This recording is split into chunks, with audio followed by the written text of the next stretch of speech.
Olá, amigos da AME Brasil, Giovana Campos mais uma vez com vocês no programa de hoje para abordar o tema fé, amor e esperança em tempos de transição. E para falar um pouquinho mais sobre esse assunto, estarei com o Dr. Domingo Vaz do Cabo. Ele é médico homeopata e membro da AME Carioca. Domingos, é com você. Queridas amigas, queridos amigos de Ideal e de Caminhada, é com alegria que estou aqui reunido com vocês nesse momento para propor uma reflexão acerca das três virtudes chamadas teologais: a esperança, a fé e a caridade. Ou, no traduzir de alguns autores, o amor, tradução que particularmente eu prefiro. E essas virtudes trazidas até nós por Paulo de Tarso, na sua famosa carta, ainda que eu falasse a língua dos homens e dos anjos, se não tivesse o amor, nada seria, e que termina falando de fé, de esperança e de amor, são virtudes que particularmente a nós, em momentos como esse que nós vivenciamos, nos faz com que nós nos sintamos culpados. Como assim culpados, você quer dizer, Domingos? No momento em que a gente vive tantas circunstâncias onde a aflição, o desespero, muitas das vezes até a depressão, a ansiedade nos assolam, a gente fica se perguntando, poxa, como cristãos e como espíritas, por que, sabendo de tudo isso que já aconteceria, sabendo da questão da transição, das provas e expiações que passaríamos neste momento ímpar até chegarmos à regeneração, nós deixamos de lado a esperança, deixamos de lado a fé, deixamos de lado o amor. E aí é nessa circunstância que eu quero trazer até vocês uma primeira reflexão de um psicanalista chamado Christian Dunker, que disse que a felicidade é realista ou não será. E ele aprofunda ainda mais esse dizer dele, dizendo que aquele que não puder encontrar a mais melancólica tristeza no abismo de si mesmo, jamais será realmente feliz. Ou seja, ele diz que o passo primeiro para a felicidade é vivenciarmos profundamente a tristeza. Mas como assim cultivar a tristeza, vivenciar a tristeza? Será que é disso que ele está falando? Se pararmos para olhar ao longo da história da humanidade, veremos que todas as mudanças de eras que nós tivemos, Idade Antiga para a Idade Média, da Idade Média para a Idade Moderna, elas foram precedidas de intenso sofrimento. Antes da queda do Império Romano, que fez com que a Idade Antiga desse lugar à Idade Média, ocorreram toda aquela sorte de atrocidades cometidas pelo Império Romano que levaram muitas cristãs e cristãos ao martírio. Antes que a iluminação trazida pela Idade Moderna, através da evolução da ciência, pudessem jogar luz sobre a Idade das Trevas, a Idade Média, o próprio nome diz. Houveram as trevas da Idade Média que fizeram com que muitos também igualmente fossem martirizados até que a ciência de fato prevalecesse. Então não pode ser diferente no contexto como nós nos encontramos agora. Não podemos deixar, no dizer desse mesmo Christian Dunker, que a esperança sabote nossos desejos, que a esperança de alguma forma possa fazer com que cada um de nós deixe de fazer o salto evolutivo de que nós necessitamos. Então é necessário que nesse primeiro momento nós cultivemos a tristeza, mas não cultivá-la no sentido de permanecermos tristes, parados, isso é culpa. Não estamos propondo aqui sentirmos-nos culpados, mas sobretudo olharmos para essa realidade aonde nós nos mergulhamos e envolvidos nessa realidade, embebidos dessa realidade, buscarmos fazer nossas reflexões. Qual a minha parte nesse processo? O que devo fazer para que de fato eu consiga estar estabelecendo mudanças?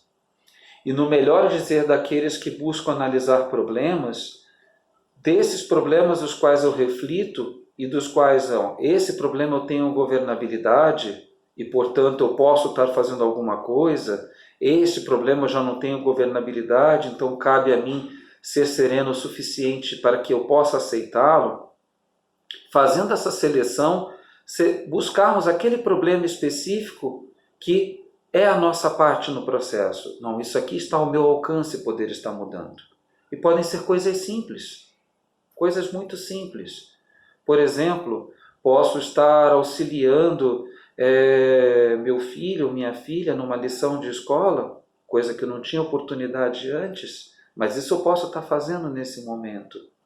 Posso estar buscando auxiliar uma irmã ou irmãos sofredores por conta de alguma carência material, isso posso estar fazendo. E aí eu vou buscando de que maneiras eu vou dar solução a esse problema, né?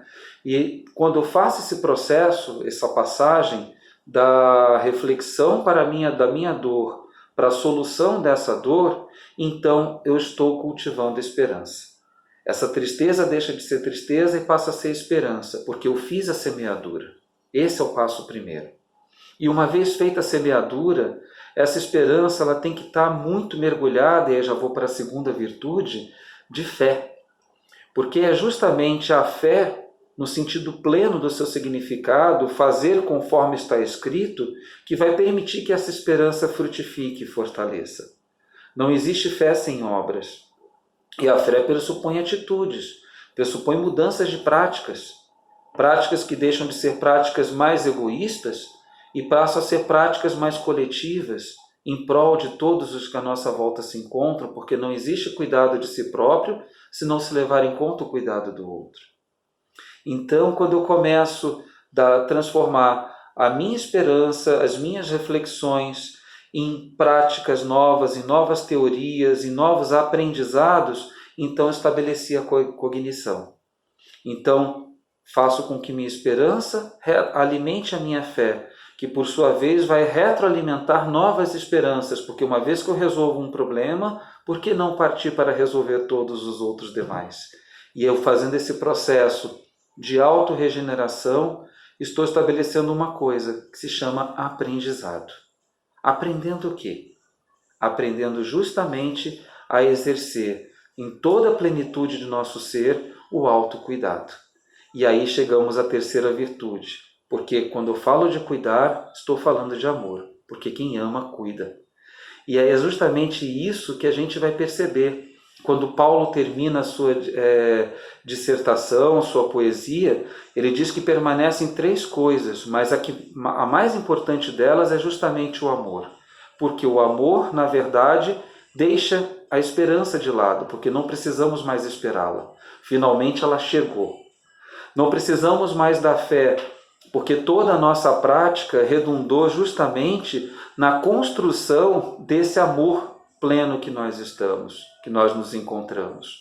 E aí é importante que nós tenhamos essa compreensão de que é justamente esse amor sobre a forma de cuidado que nos tornará de fato regenerados. E aí nesse momento a gente fica consciente de que, como Freud dizia, né, quando ele falava de técnicas de felicidade, ele diz que um dos maiores exemplos de técnica de felicidade era o trabalho coletivo e o amor. E ele estava certo.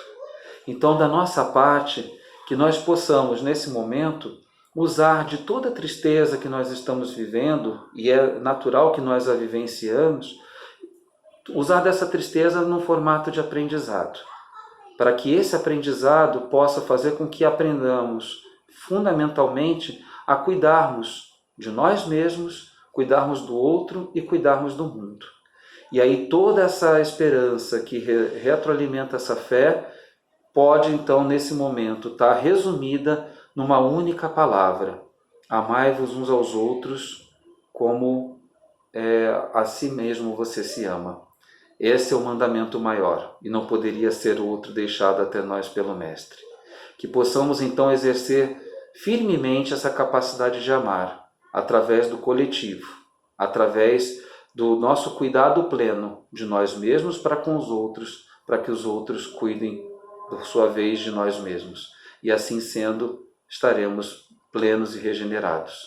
Não mais a esperança, porque não temos mais nada que esperar. Não mais a fé, porque o que nós acreditamos já está presente. Apenas o amor. Gratidão por estar aqui com vocês.